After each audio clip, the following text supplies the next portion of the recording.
हक हुसैन, मौला हुसैन, या अली, हक हुसैन, मौला वालेकुम हुसैन। वरहमतुल्लाहि वबरकातुहू। कैसे हैं आप लोग? उम्मीद करता हूँ खैरियत से होंगे। दोस्तों 2-3 दिन वीडियो नहीं दे पाया, थोड़ा जड़ी बूटी के चक्कर में बहुत लंबा निकल गया था, बहुत दूर चले गया था, फिर भी हासिल नहीं हो पाया। मैं बहुत ज़्यादा परेशान हो गया हूँ। ये शहर में बहुत सी जड़ी बूटियाँ ऐसी हैं जो मिलती ही नहीं हैं, लेकिन अपने गांव देहात में जंगलों में आसानी से जाके खोद के हम लोग निकाल लाते हैं। दोस्तों आज का टॉपिक बहुत ही खास है, खास करके उन लोगों के लिए जो ये सोचते हैं कि मैं अपने हाथ से ही भस्म को तैयार करूंगा, वीडियो देख के, ऑनलाइन चेक करके, या कौन से भी तरीके से अपने ही हाथ से भस्म को तैयार करूंगा और खुद जानकार, खुद ज्ञानी बनूंगा और यूज करूंगा। तो दोस्तों उनके लिए खास करके मैं कहना चाहूंगा, आप बिल्कुल इस्तेमाल करें, कोई मनाही नहीं है, लेकिन वो सही चीज बनी है या फिर वो आपको नुकसान देगी, फायदा देगी, पहले वो चेक कर लें। अगर आप कोई भी बड़ी बड़ी कंपनियां हो, छोटी कंपनियां हो, कोई भी कंपनी का प्रोडक्ट आप लेते हो तो वो लैब टेस्टिंग होता है, सारे सिस्टम उसके चेक होते हैं। जब कंप्लीट पूरा चेकिंग में पास हो जाता है तो फिर मार्केट में आता है, फिर आम आदमी के हाथ में आता है। उसके पहले उसका एक प्रोसीजर होता है, लैब टेस्टिंग सब कुछ होने के बाद पब्लिक के हाथ में आता है। कोई भी जड़ी बूटी या फिर कहीं भी आपको आसानी से मिल जाता है, तो उसमें आप आंख बंद करके इस्तेमाल कर सकते हैं। भले से वो चाहे 40%, 50%, 60%, कुछ कंपनियां भी अच्छी भी हैं, ऐसी भी हैं जो 70-80% रिजल्ट देती हैं, लेकिन वो थोड़ा कीमती हो जाता है। फिर भी अगर आपको बेहतर लगता है, आप खुद बना सकते हैं, आपके अंदर तजुर्बा है, ज्ञान है, तो बिल्कुल बनाएं। लेकिन सही चीज बना है कि नहीं बना है वो आप चेक कैसा करेंगे? कोई भी धात को मार के कुश्ता बनाना, कुश्ता मतलब हो गया कि कोई भी धात को फुला दिए, कॉपर ऑक्साइड, कोई भी धात को फुला दिए तो वो कुश्ता हो गया। और जब फूला हुआ चीज होगा तो वजन में कम होगा, वजन आपका बरकरार नहीं रहेगा, वजन में वो कम हो जाएगा, लेकिन फूल के वो बड़ा हो जाएगा और ये एकदम आसानी से उड़ने लायक होगा। अगर आप पानी में डाल देते हो, सही कुश्ता अगर आपका बना है, सही आपने रगड़ाई पिसाई मेहनत किया है, पानी में आप डाल दो कोई भी कुश्ता हो, नीचे जो बैठ गया वो खाने लायक नहीं है। जो भस्म आपका पानी में तल पकड़ ले वो कभी मत खाना, वो आपको नुकसान देगा। हाँ, खाने का तरीका चाहे आप कितना भी बदल दें, कोई मक्खन के साथ खाता है, कोई मलाई के साथ खाता है, कोई मुनक्के के साथ खाता है, कोई किशमिश के साथ खाता है, कोई खजूर के साथ खाता है, कोई लौंग के साथ खाता है, कोई धतूरे के साथ खाता है, दुनिया भर का सिस्टम है खाने का। हर बीमारी पे अलग अलग हिसाब से खिलाया जाता है, जिसके पास जितना तजुर्बा है उसी हिसाब से काम करता है। लेकिन आप इतना समझ लें अपने दिमाग से कि कोई भी कुश्ता हो, अगर वो पूरी तरह फूला है, पूरी तरह वो आपके काम में पास हुआ है, तो वो जमीन नहीं पकड़ेगा। जब भी आप उसको पानी में डालेंगे, जैसे ये मकर ध्वज का भस्म मैं बनाया था, वैसे तो बहुत सारा बिक गया, थोड़ा बचा है, इसको डालेंगे, जमीन में नहीं बैठेगा। जो जमीन में बैठ गया वो समझ लो कि नुकसान है, जो जमीन पकड़ लिया वो नुकसान है। और फिर आपको इतना ध्यान में रखना है कि अगर कोई भी भस्म आप कंपनी का लेते हो, लूज में लेते हो, आपको अगर नहीं मिला है, जमीन पकड़ रहा है, कुछ नुकसान लग रहा है, तो आपको मुलेठी का रस निकालना है। मुलेठी के रस में उसको अच्छे से रगड़ाई पिसाई करें, कैसा भी भस्म हो, यानी उसको आग भी नहीं दिए हो तो भी उसको रगड़ाई पिसाई करोगे, वो भस्म तैयार हो जाएगा। और एकदम नाजुक, एकदम हल्का फुल्का भस्म होगा, जैसे खाएंगे काबिल हजम होगा। दोस्तों अगर चांदी का भस्म या फिर सोने का भस्म कच्चा है तो उसको कैसे चेक करोगे? चांदी के भस्म और सोने के भस्म में अगर थोड़ा भी कच्चा है तो आप अगर उसमें पारा, कच्चा पारा डालते हो तो वो जज्ब हो जाएगा, भस्म गायब हो जाएगा। भस्म अगर गायब हो गया तो समझ जाना कच्चा है। और अगर उसमें जरा भी है ना, धात नहीं है, वो पूरी तरह मर चुका है, तो पारा जो है उसको छू भी नहीं सकता है। कितना भी टाइम उसमें रहने दो, पारा जो है उसको कोई भी हानि नहीं पहुंचा सकता है। आप जब कच्चा और सोना हो या चांदी हो, पारे को जैसे रखोगे पारा खा जाएगा, पारा जो है सोने और चांदी को खा जाता है। अब वो चाहे कितना भी मेहनत करके आपने भस्म बनाया है, कितना भी मेहनत करके आपने कुश्ता बनाया है, अगर वो कच्चा है तो बिल्कुल इस्तेमाल नहीं करना। चांदी का भस्म इतना बेकार है कि आपको कोड़ कर देगा। कच्चा चांदी अगर आदमी खा लेता है, कच्ची चांदी का भस्म, तो आपको कोड़ कर सकता है, आपकी गुर्दे को फेल कर सकता है, आपकी चेहरे की रंगत बिगाड़ सकता है। तो आप जानकार बने, कोई भी कंपनी का आप यूज करें, 50-60%, 40% आपको अच्छी क्वालिटी में अगर लेंगे तो आपको एक नंबर का मिल जाएगा। बहुत बड़ी बड़ी कंपनियां हैं, ये है थोड़ी कीमत लगती है लेकिन जेन्युइन चीजें आपको मिल जाती है। और आप अगर खुद बनाए तो पूरी तरह उसको टेस्ट कर ले, खाने लायक हो तो भी डायरेक्ट ना खाएं। अगर आप सोचे कि मेरा कुश्ता एकदम कंप्लीट हो गया है और मैं डायरेक्ट खा लो, ये आपकी भूल है। कभी भी कोई भी चीज़ डायरेक्ट ना खाएं। किसी जानवर को, किसी को खिला के 1 2 दिन 4 दिन उसको टेस्ट लें। जब आपको लगे कि हाँ कुछ रिएक्शन नहीं हो रहा है, कुछ गड़बड़ नहीं हो रहा है, फिर इस्तेमाल करें। सबसे खतरनाक जो है वो पारे का कुश्ता है और फिर तांबे का कुश्ता है, उसके बाद चांदी का कुश्ता है।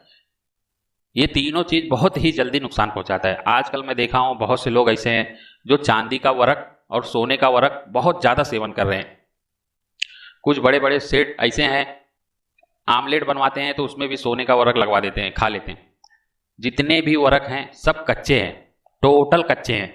क्योंकि जब वरक बनता है तो उसको आग नहीं दिया जाता है, उसकी रगड़ाई पिसाई नहीं होती है, उसको सिर्फ छोटे छोटे टुकड़ों में काट लिया जाता है। छोटे छोटे टुकड़ों में काट के और रख के, आप बहुत सारे फेसबुक पे या यूट्यूब पे देखे होंगे, दिन भर उसको पीटते हैं, खूब पीटते हैं, खूब पीटते हैं। पीट पीट के उसको इतना हल्का बना दिया जाता है, इतना नाजुक बना दिया जाता है कि हवा में ऐसा फूंक मारोगे तो उड़ जाएगा, और फिर आप अगर उसको खा लोगे तो पता ही नहीं चलेगा कि मैं कुछ खाया हूं। तो इतना काबिल हजम बनाया जाता है। खाना ठीक है, लेकिन 1 2 खाए 4 खाए तो ठीक है, ज्यादा मात्रा में अगर आपके चले गया तो वो भी नुकसान है, क्योंकि कच्चा धातु है ना।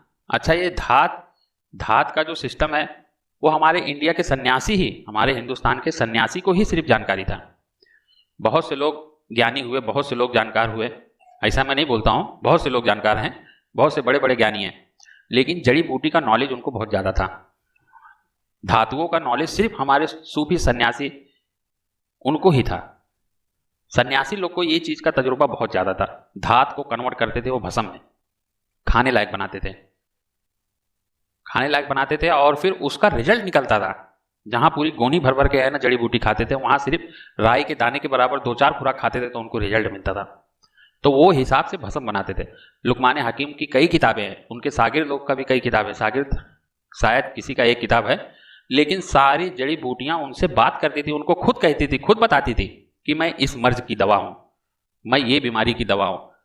लेकिन भस्म का, कुश्ते जात का जितना भी जानकारी था वो हमारे इंडिया में, हिंदुस्तानी सिर्फ सन्यासियों को था।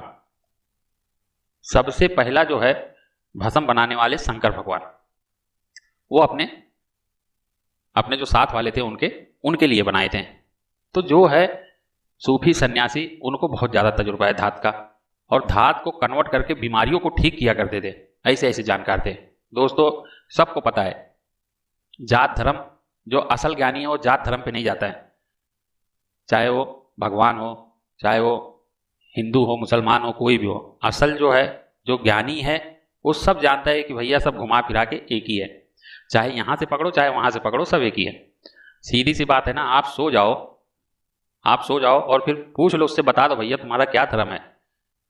उसको कुछ होश है, दुनिया का कुछ फिक्र है उसको, कि मैं हिंदू हूं कि मुस्लिम हूं कि सिख हूं कि ईसाई हूं, किसी भी चीज की परवाह है उसको बस सिर्फ सोना है। और सोते वक्त आदमी ये नहीं बता सकता कि मुझे धर्म से मतलब है, उसको सिर्फ नींद से मतलब है। तो दोस्तों, बस सिर्फ इतना समझ जाए, सबसे खतरनाक पारे का कुश्ता और फिर तांबे का कुश्ता। तांबे का कुश्ता जब भी आप बनाएं, सबसे खतरनाक तांबे का कुश्ता। तांबे का कुश्ता जब भी आप बनाएं तो नींबू का थोड़ा सा रस निकालें और उसमें डाल दें। अगर नींबू का कलर चेंज हो जाता है तो आप समझ जाए कच्चा है। अगर नींबू का रस जो है वो नीला पड़ गया, काला पड़ गया, तो समझ जाना कुश्ता तांबा जो आपका तैयार हुआ है वो कच्चा है।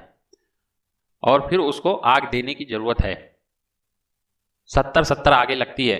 ऐसे ऐसे भस्म है, 2.5 साल लग जाता है बनाने में।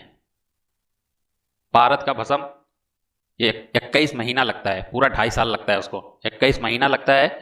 और 21 दिन एक एक जड़ी बूटियों की घुटाई करना पड़ता है, तब जाके पारद का तेल निकलता है। 21 दिन एक जड़ी बूटी से घुटाई करना, दिन भर घुटाई करो और फिर रात में धतूरे के तेल में उसको डुबा दो। यही सिस्टम 21 महीना करते हैं। जड़ी बूटियां बदल बदल के उसको शुद्ध किया जाता है, तब जाके आखिरी में हल्का सा उसको खाली 2 किलो का आग देंगे, तेल निकल जाता है। 100 ग्राम पारे में शुद्ध करते करते वो ज्यादा से ज्यादा 75-80 ग्राम बचता है, और उसमें से सिर्फ 1.5 तोला तेल निकलता है। और वो भी 1.5 तोला, कम से कम 7 से 10 पीढ़ी भी उससे ठीक हो सकती है, लाखों करोड़ों आदमी ठीक हो सकते हैं। सिर्फ एक खसखस के दाने के बराबर, खाली डुबाओ भी मत ना, खाली ऐसा दूर से ही सुई को ऐसा लगाओ और मुनक्का हो, खजूर हो, उसमें खाली ऐसा साफ करके पोंछ करके और खिला दो। 8 से 10 साल के बाद भी 8 से 10 साल के बाद में भी जो आदमी पारद का तेल खाया होगा उसको आप अगर 5-10 किलो भी आप है ना दूध पिला दो तो भी वो हजम कर लेगा। ना उसको जुलाब होगा ना पेशाब होगा, सिर्फ हड्डियों में जज्ब होगा। और दूध घी उसको चाहिए ही चाहिए जिसने पारद का तेल खा लिया, और वो भी कितना, खसखस के दाने के बराबर। तो पारद ऐसी चीज है, 2.5 साल लगते हैं उसके तेल निकालने में। बहुत ज़्यादा मैं परेशान हूँ, जैसे गांव पहुंचूंगा ताबड़तोड़ मैं पारे के तेल निकालने के काम में लग जाऊंगा, क्योंकि मेरा आखिरी मकसद जो है वही है। मेरे उस्ताद उसको यूज़ करते थे, बहुत सालों तक वो जिंदा थे, और जिसको जिसको दिए हैं सब 150, 200 साल जिंदा रहे हैं। कभी वक्त मिला और फिर ऐसा दिल हुआ मेरा तो मैं आपको जरूर बताऊंगा। ऐसे ऐसे लोग थे वो, बहुत दूर दूर से लोग उनको सिर्फ दर्शन करने के लिए आते थे। पारद का कुश्ता अगर आपने कच्चा खा लिया तो अतड़ी फाड़ के बाहर आ जाएगा। पारद का भस्म जो है इतना खतरनाक है, अतड़ी फाड़ के बाहर आ जाएगा अगर पारद का भस्म कच्चा रह गया तो, इतना खतरनाक है। तो जब पारद का कुश्ता आप बनाए तो उसको भी पानी में डाल के देखे कहीं वो वजनदार तो नहीं है, क्योंकि जब भस्म होता है तो उसका जवाहर जो है वो उड़ाना पड़ता है। भस्म भी होता है लेकिन बड़ी लंबी प्रोसीजर होती है, और जब भी उसका भस्म होगा तो ध्यान से देखना, उसमें चमक नहीं होना चाहिए और उसका रंग चेंज नहीं होना चाहिए। अगर काला पड़ गया तो बेकार है, कोई काम का नहीं है पारद का भस्म। और अगर वाइट है तो काम का है, लेकिन फिर भी उसको आपको चेक करने की जरूरत है, हल्का सा उसमें चमक तो नहीं है। और फिर पारा डाल के उसमें देखें, पारे को उसमें डाल दें, अच्छे से 10 मिनट तक हिलाएं और फिर उसको निकाल के कपड़े में उसको निचोड़ें, जो कच्चा पारा होगा वो निकल जाएगा। और अगर कुश्ता आपका कच्चा है तो उसके साथ में कपड़े में है ना थोड़ा सा जो है कच्चा पारा लग जाएगा, तो समझ जाना आपका पारे का कुश्ता जो है वो कच्चा है। तो इसी हिसाब से है दोस्तों, सबसे खतरनाक जो है तांबे का भस्म है। और तांबे के भस्म का इतना बेहतरीन फार्मूला है मेरे पास, बहुत जल्द मैं आपको देने वाला हूं। मैं सिर्फ मजबूर हूं ये शहर की वजह से, थोड़ा पढ़ाई लिखाई बच्चों का चल रहा है, इसके लिए मैं परेशान हूं। लेकिन मैं गांव जिस दिन गया उस दिन ऐसा ऐसा फार्मूला आपको दे दूंगा, कायाकल्प 4 से 5 खुराक आदमी सारी जिंदगी में खा ले तो बीमारी उसके करीब नहीं आए, निरोगी हो जाता है, मरते दम तक उसको कोई बीमारी नहीं मार सकता है। बीमार होके तो मर ही नहीं सकता है, हाँ कुदरत की मार, अगर कुछ हादसा हो गया तो बोल नहीं सकते, लेकिन बीमार होके 100% वो नहीं मरेगा। दोस्तों कोई भी कुश्ता आप बनाएं तो बहुत एहतियात से है ना उसको चेक करें, खुद ना खाएं, पहले कोई जानवर को खिलाएं और फिर जब उसमें पास हो जाए तो खुद इस्तेमाल करें। बहुत से लोग ऐसी गलती करते हैं, लेकिन आप होशियार रहे, कोई कंपनी का ले लें। अगर आपको नहीं जानकारी है, नहीं तजुर्बा है, तो बड़ी बड़ी कंपनियां वो बनाती हैं, यह थोड़ा महंगा पड़ेगा, लेकिन आप कंपनी का ही लें, रिजल्ट भी आपको अच्छा मिलेगा। बहुत से खतरनाक चीजें, धातु को मारना बहुत ही परेशानी की बात है। अमृत जो है वो धातु में ही है, हमारे सन्यासी कह गए हैं धातु एक ऐसा चीज है कि इस पूरे सिस्टम में आपके अंदर धातु ही भरा हुआ है। धातु की वजह से ही हम जी रहे, खा रहे, पी रहे, चल रहे। सारा सिस्टम जो है वो जमीन में है, जितना भी हमारा शरीर की जरूरत है सब जमीन से ही हमको मिल रहा है। और जमीन में सब है, सोना चांदी हीरा मोती सब कुछ हमको जमीन में ही मिलता है, और हम भी मिट्टी से ही बने हैं और आखिरी में मिट्टी ही होना है। तो दोस्तों सब कुछ हमारे शरीर में ही है, जिसकी कमी होती है उसकी हमको प्रॉब्लम देखनी पड़ती है। सबसे ज्यादा हमारे अंदर से सोना ही खारिज होता है, पेशाब भी पीला, संडास भी पीला, तो सोने की मात्रा बहुत जल्दी खाली हो जाता है। इसके लिए कभी भी कहते हैं मसाने में गर्मी ना होने दें। अगर किसी कारण हो गया है तो थोड़ा आप फेर बदल करके गीजा को इस्तेमाल करें। इसी तरह मैं एक से एक जानकारी लेके आते रहूंगा। दोस्तों मेरे चैनल को सब्सक्राइब करें, मेरे वीडियो को लाइक और शेयर करें। भाई एक मिनट रुकिए, इतनी मेहनत से वीडियो बनाई है और आप देखकर वैसे ही जा रहे हैं, कम से कम एक लाइक तो कर दीजिए। और हाँ, YouTube की इतनी बड़ी दुनिया में फिर आप हमें कहाँ ढूंढेंगे, तो इसका भी एक हल है, हमारे चैनल को सब्सक्राइब कर दीजिए और फिर बेल के आइकन पर क्लिक कर दीजिए। हमारी वीडियोस आपको खुद नजर आएंगी। शुक्रिया।